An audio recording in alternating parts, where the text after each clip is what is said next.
ઐતિહાસિક વિજય કહી શકાય. આટલી જીત મળવા પાછળનું કારણ શું?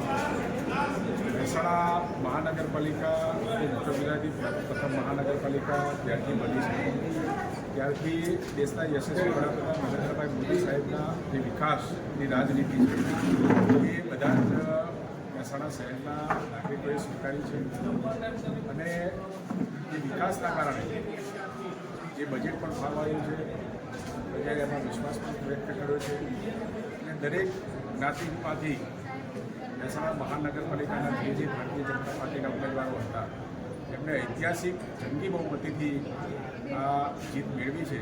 ત્યારે આપણા માધ્યમથી મહેસાણા મહાનગરપાલિકાના તમામ મતદારો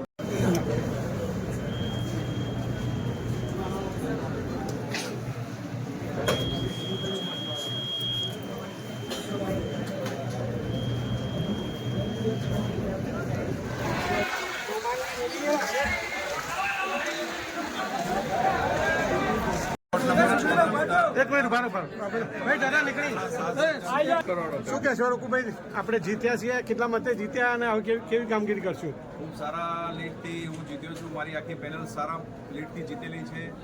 વોર્ડ નંબર 6ના બધા મતદારોનો ખૂબ ખૂબ આભાર રાખી જે વિશ્વાસથી જે અમારી ઉપર વિશ્વાસ રાખીને અમને જીતાડ્યા છે એવા જ વિશ્વાસથી અમે આખી પેનલ બધા માટે કામ કરશું. કેવું કામ કરશું આપણે આગળ જતો?